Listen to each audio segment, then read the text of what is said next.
What is going on, guys? The difference is all gaming with my review of Bleach chapter 598. And this chapter, it was pretty decent. Now, I will say that the beginning to the middle of the chapter, I really did not care about it that much. But when we go to like the Zero Squad stuff, now that right there was interesting. But the chapter itself, it definitely was. It wasn't a bad one. And we see now that when the chapter starts off, we see that Kisuke. Right now he's doing this countdown because obviously the cannon is about to fire, but we have somebody, telling him to wait.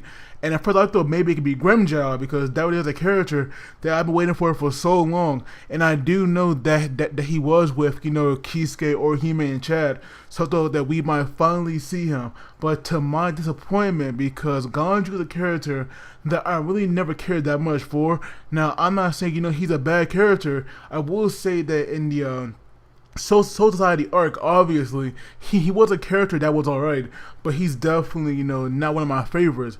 But we see now that, like, right now he comes there, and apparently he wants to go with Ichigo and them.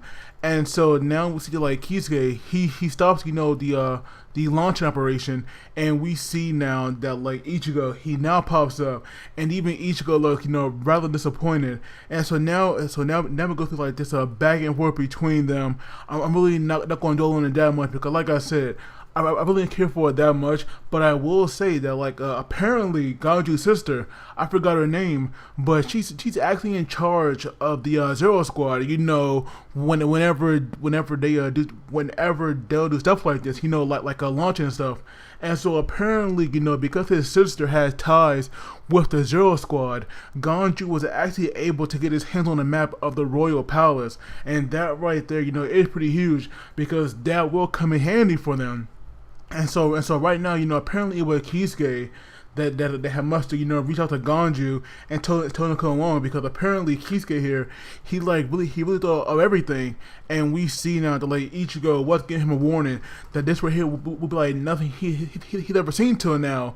And Ganju is actually ready. But I do wonder if, like, Ganju is coming along because I just remember, seeing the Fullbringers with him when we saw them going to train, like a long time ago now.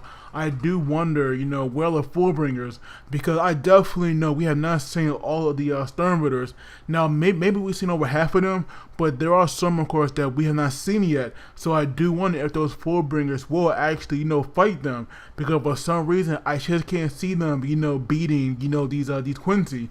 Now, maybe the I forgot their leader name, but obviously it's the one that had betrayed Ichigo.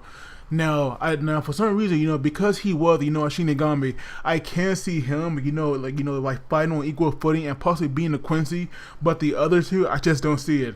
So those fights right there, if it does happen, I will definitely, be interested in them. But now we see that, now that everybody's here, the cannon does fire, and we see now that apparently, well, like this right here, or he may flashbacks because we see that this right here was definitely likely a time that they had went to go save Rukia, but obviously the difference was that Yuriichi was a cat back then, and Ishida was with them, and so that right there definitely bring back some memories. But right now, Orihime was she was hoping, or she was like wondering if Ishida will ever come back to them. And so we see now that, like, Ichigo was saying that of course he will. He will go defeat Yuha, and he will also beat the crap out of Ishida and bring him back as well. And so we see, at one point that Ichigo does look away, but I do wonder what kind of expression was he making, because I should look to see his face right there. And so now finally we actually go back to the Zero Squad, and this chapter here, like, to me, this title for it is so freaking unique.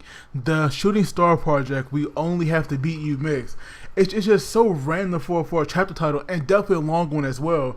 But now we see that, like, Uryu, right now he looking, at the Stern Riddle W, and obviously, how nobody can, like, really hit him.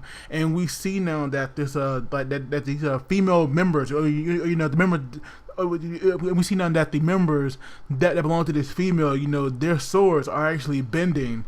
So obviously, they can't hit him. And apparently, apparently nothing can even touch this guy because all the enemies, they have tried to fight him. They can never hit him.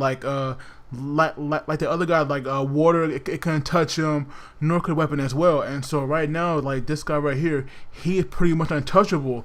But he actually did, let his mouth run too much, because only enemies that he can see can touch him. But the ones that like he can't see, those can obviously reach him. And we see now that like more of these like secret ninja members, like I guess you could call them, because they are like very stealthy. We saw that now they appear out of nowhere, and they all had their swords pointing at this guy, because obviously they did want to take him out.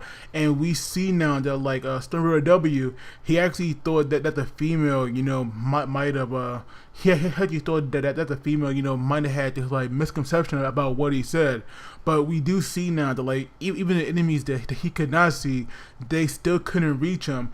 And we see now that when he did move his hand too close to them, their bodies were actually cut in half.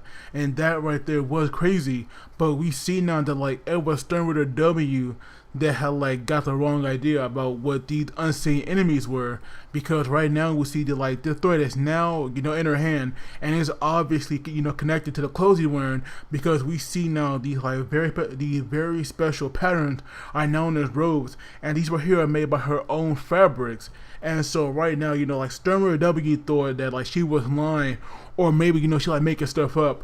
But we see now that this female, she actually has the title of Senjumaru. Hopefully I'm saying that right, but it does mean 1,000 hands. So she's actually pretty freaking fast. And we see now that like in like one of the last few panels, she had this like very serious look on her face, because she had told him to don't even dream about taking this off till you die. And now we see this guy is just like impaled by all these spikes. Now I will say that like Senjumaru W, he does have these like very hex powers, and so that right there can make up for his weak body, because for some reason I really don't see him like surviving this. So it's definitely possible that he could be killed. But at the same time, I'm not really sure, because like it's possible that like maybe if he does go into his holy form, it could heal him. But I do wonder, if he did or not, because like obviously, it's definitely hard to survive this, especially when we see all the blood coming out of his body. But I'm not really sure. But of course, I would love to hear your thoughts on this. And for a chapter rating, I'm actually going to give it a 7 out of 10. There we go, a 7 out of 10. But as always, please don't forget to subscribe, because it really helps me out. And you guys take it easy. I will see you all next time.